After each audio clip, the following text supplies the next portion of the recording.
Bom, muito bom dia. Meu nome é Joaquim Monteiro. Eu queria agradecer a Luana, da Fundação Brava, Felipe, André, pelo convite, Denise e o Sérgio. Estou muito feliz de estar aqui. Pelo tema e pelo nível técnico dos meus companheiros de mesa, para eu não me sentir um peixe fora d'água, a única coisa que me faz sentir é ter vindo de um dos rios mais bonitos do mundo, que é o Rio de Janeiro. Eu trabalho na prefeitura do Rio e há 3 anos, e eu morei os últimos 3 anos antes de ingressar na prefeitura, morei aqui em São Paulo, então estou muito feliz de estar aqui de volta. Obrigado pela oportunidade.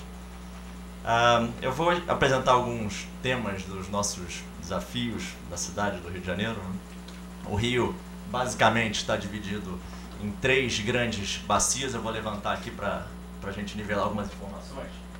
Então, a gente tem 3 grandes bacias e uma menor, que é a Zona Sul. Então, essas 3 grandes bacias, elas são divididas pelos maciços, né? Você tem a gente tem a maior floresta urbana do mundo, que é a Floresta da Tijuca, e tem o maciço da Pedra Branca. Então, esses 2 maciços, eles regulam as bacias. Então, toda a gotinha de água que cai aqui, a grande maioria é desaguada nesse canal aqui, que é na Baía de Sepetiba, ou num canal menor aqui. Toda a gotinha de água que cai no maciço da Pedra Branca ou na Floresta da Tijuca, aquela pedra da Gávea que vocês devem conhecer, ela é desaguada no canal da Barra, ali logo quando chega na Barra, no viaduto do Joá, ou em uma menor escala na Prainha, ou na bacia da Guanabara, que é a maior e mais complexa, que eu vou abordar um pouco mais. Toda a gotinha de água que cai aqui, por exemplo, ela anda 20 km até desaguar na Baía de Guanabara pelo canal do Mangue. E aqui é o grande problema da cidade, que é a Zona Sul, quando tem os alagamentos. Toda a chuva que cai em São Conrado, na Pedra Gávea com direção à Zona Sul, cai no Jardim de Alá, que é aquele canal que divide Ipanema do Leblon. Tá? Sudoeste, ela entra aqui, que são as chuvas de frente fria, e verão, chuva de verão, norte. Então, com esse maciço aqui, as chuvas comprometem toda a Zona Norte, que são as grandes obras que a gente vai estar fazendo agora. O Rio, só para a gente nivelar algumas informações, tem 80 quilômetros de comprimento, 40 quilômetros de vertical, então como se fosse um retângulo. São 6,5 milhões de pessoas, 2/3 dessas pessoas agora elegeram o prefeito no primeiro turno, Eduardo Paes. É uma cidade extremamente complexa de operar. Toda a minha expertise é de logística e operação de uma cidade, que é o tema que eu vou abordar mais aqui. Pelo fato de ser uma cidade olímpica, tem desafios solúveis e não solúveis nesse curto intervalo de tempo que a gente tem até 2016. E é uma cidade que teve um crescimento desordenado e por isso que tem alguns gargalos. Bom, então dito isso, esse é um mapa hidrográfico. Seria ótimo se a gente pudesse desenvolver o que o Frederico colocou do anel hidroviário, mas a cidade não permite isso. Então essas veias aí são todos os que correm de montanha abaixo, né? Então vocês podem imaginar com o relevo da cidade como essas águas, vocês viram o desastre de abril de 2010 pela ONU, foi dos 10 desastres naturais maior do mundo, então estragou muito a cidade, e por isso que a gente fez um centro de operações, né, para gerir o dia a dia da cidade. Esse centro de operações é o mais moderno do mundo. O objetivo dele é acelerar a resposta em termos de emergência ou de qualquer incidente na cidade.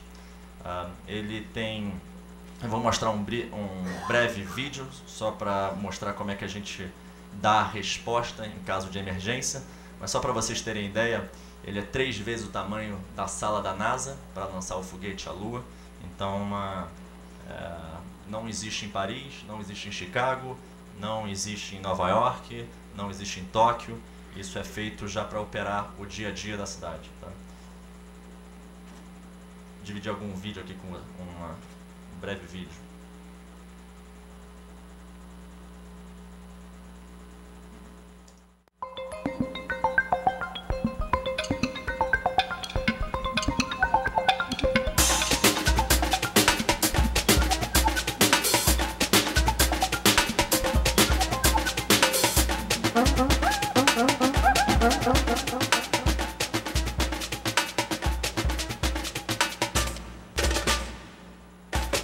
Pulsação, gente, ritmo, trabalho, beleza, energia. Dia e noite, 24 horas. Esta cidade não para e nem pode parar.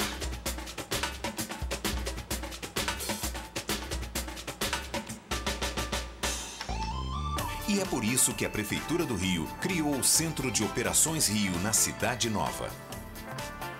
O Centro de Operações é um moderno centro de tomada de decisões que funciona 24 horas por dia, 7 dias por semana. Todo equipado com a mais alta tecnologia.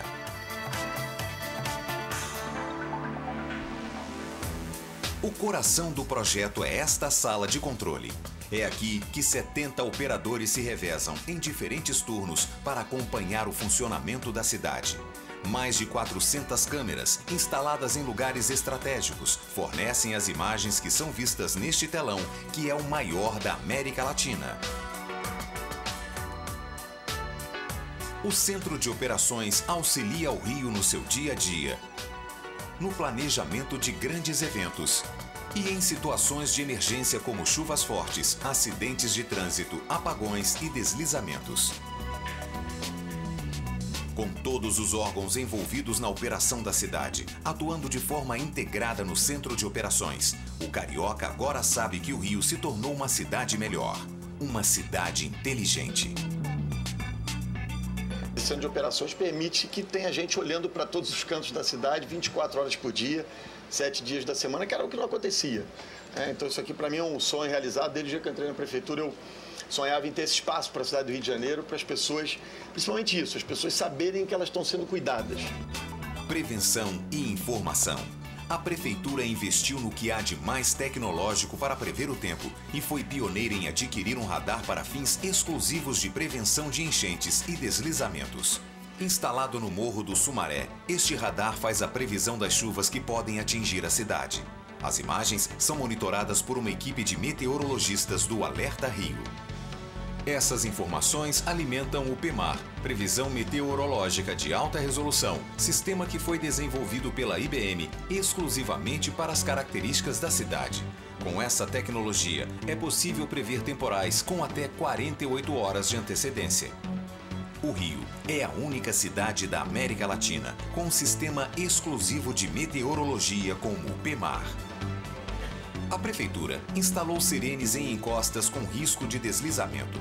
Se o radar acusar chuvas fortes nessas regiões, é do Centro de Operações que o sistema de alerta é disparado para os moradores deixarem essas localidades e se abrigarem em pontos de apoio. Risco de deslizamentos nesta área. Moradores dirijam-se para locais seguros ou... Moradores cadastrados também recebem o alerta por SMS nos seus celulares. Na sala de imprensa do Centro de Operações Rio, os jornalistas têm acesso a informações em tempo real sobre acontecimentos que podem afetar a rotina da cidade. E daqui mesmo, essas informações podem chegar imediatamente ao cidadão. Nas ruas da Prefeitura aconteceu um acidente na Avenida Brasil, pista central, sentido centro, nas mediações de Parada de Lucas, entre o ônibus e o táxi. E assim, o cidadão estará sempre informado e terá uma resposta rápida para qualquer alteração na rotina do Rio.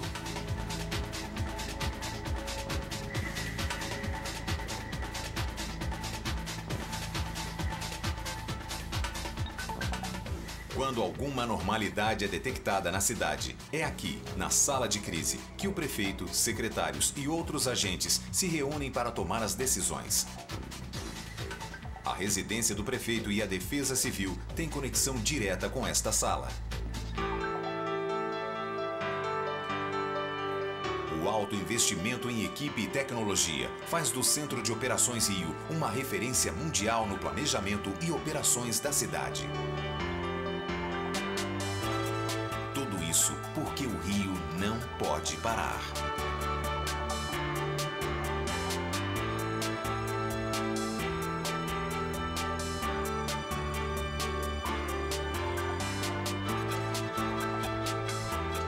Prefeitura do Rio, sempre presente.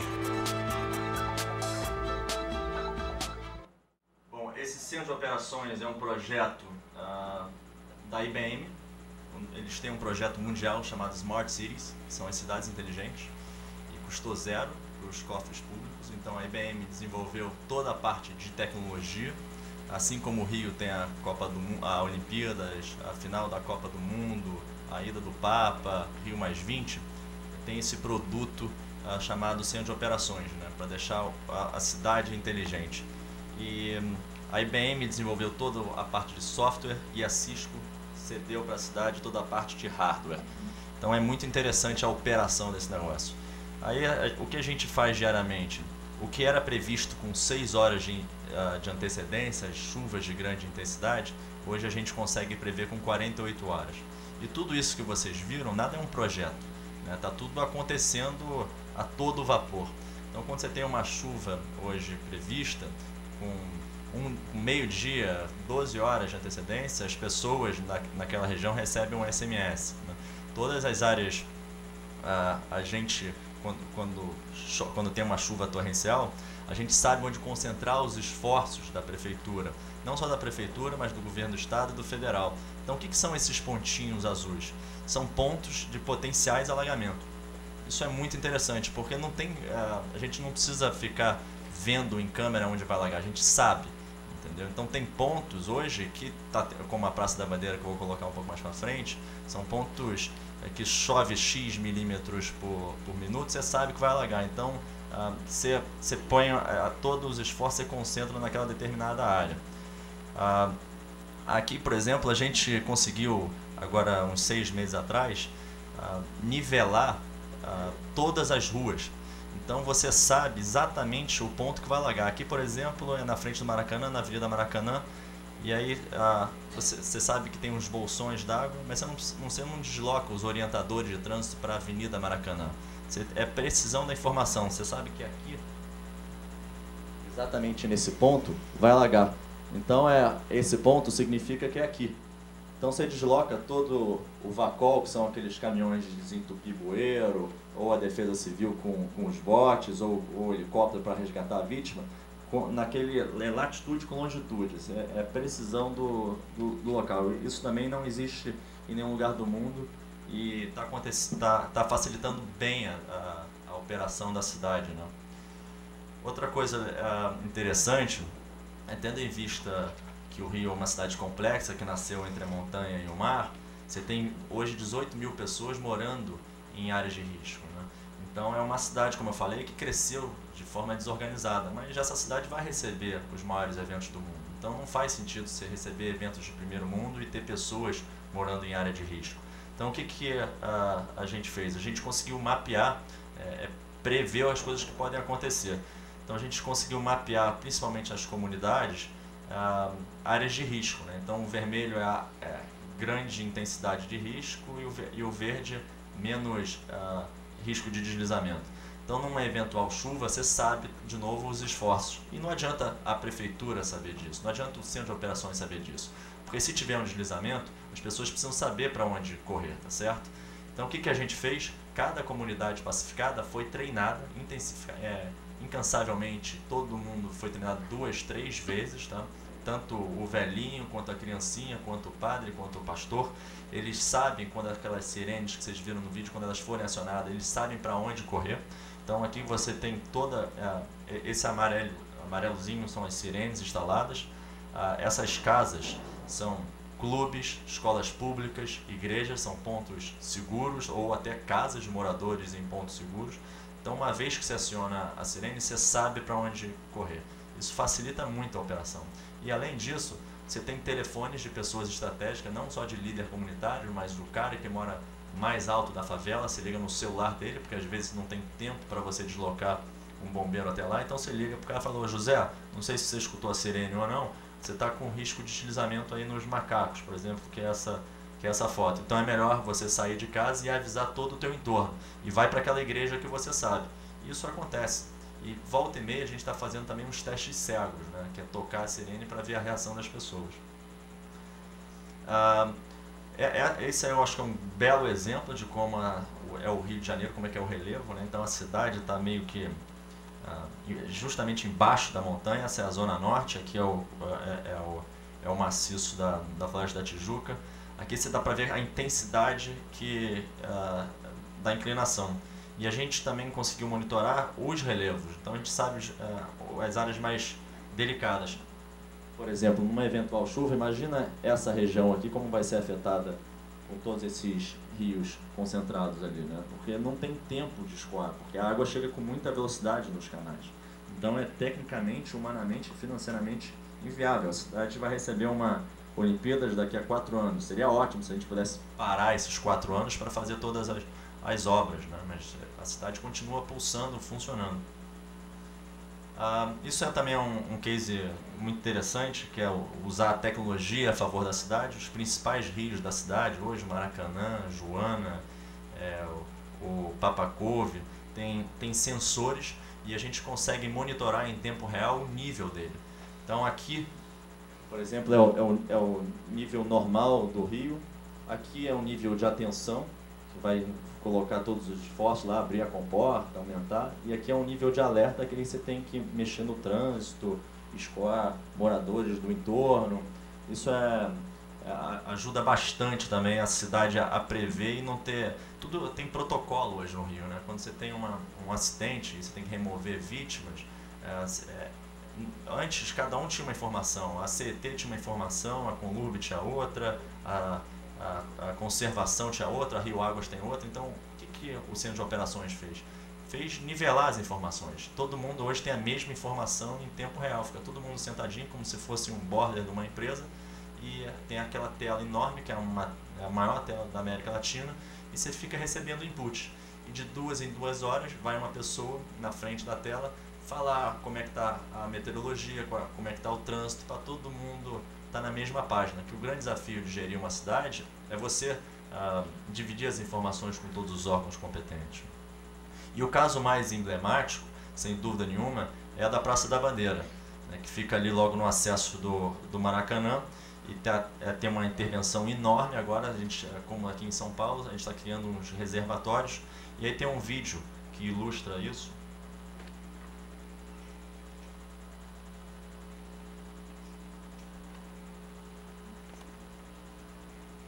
Esta cidade que ainda é maravilhosa. Os progressos do desenvolvimento urbano e o intenso crescimento da população ao longo do século XX tornaram ainda mais frequentes as enchentes históricas do Rio de Janeiro, agravadas pelo aumento da impermeabilização do solo devido à diminuição de áreas verdes. A cidade é uma enorme cachoeira e da Praça da Bandeira vou de lancha a Catumbi. Somado a isso, a topografia da nossa cidade, naturalmente, faz com que a água da chuva que cai no alto das montanhas ganhe aceleração e chegue muito rapidamente às regiões mais baixas, sobrecarregando as redes de drenagem e, portanto, impossibilitando seu escoamento em tempo hábil para evitar as enchentes. Num grande projeto de preparação para a Copa de 2014 e Olimpíadas de 2016, a Prefeitura do Rio de Janeiro vai realizar um projeto de escopo inédito na história da cidade e que vai eliminar o ponto de alagamento mais emblemático de toda a sua história, principal ligação entre as zonas norte, sul e o centro da cidade.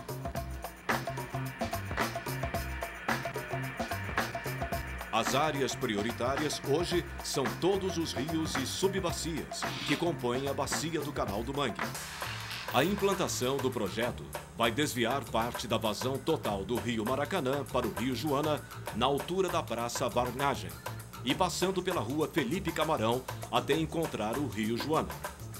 Com isso, será necessário a implantação de galeria de reforço do rio Joana, aumentando a sua seção em galeria fechada sob a rua Professor Manuel de Abreu, chegando até a praça entre o Maracanã e a UERJ.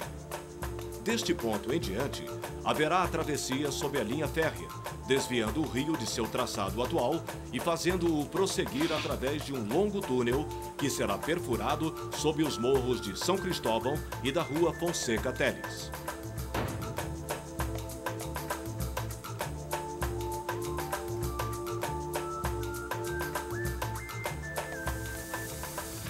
Do outro lado do túnel, O Rio Joana seguirá em galeria fechada sob a rua São Cristóvão até desaguar na Baía de Guanabara. As intervenções incluem também a implantação de 4 reservatórios de grande porte, estrategicamente posicionados. Conhecidos como piscinões, estes reservatórios são projetados para acumular temporariamente as águas da chuva durante as tempestades, para serem esvaziados de acordo com a capacidade real da rede de drenagem, retardando seu trajeto em direção às regiões mais baixas e, assim, impedindo transbordamentos e alagamentos.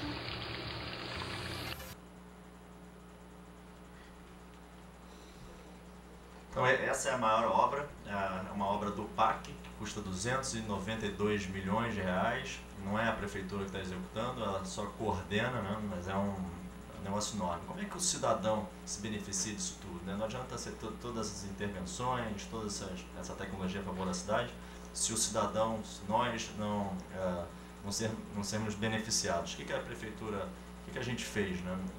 Logo que eu cheguei lá, você tinha milhões de números para ligar, para reclamar da água, para reclamar do esgoto, para reclamar do carro em frente à tua calçada.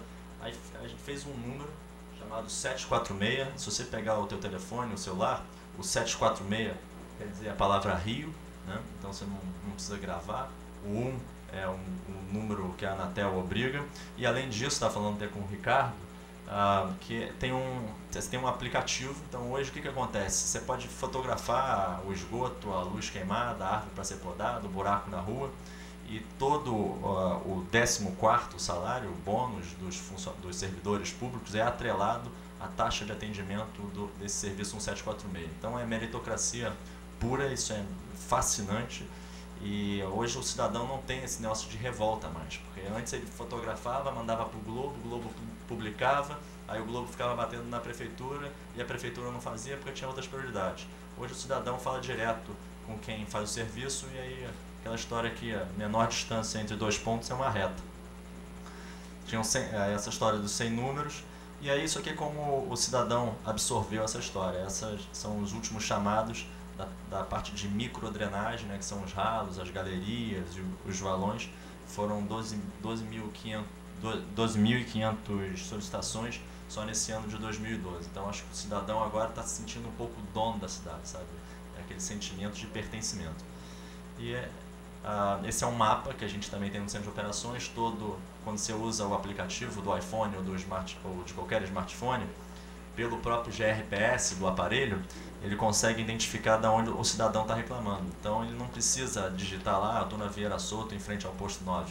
O próprio aparelho reconhece o endereço e coloca no sistema. Então aqui a gente tem todos os chamados aberto da cidade.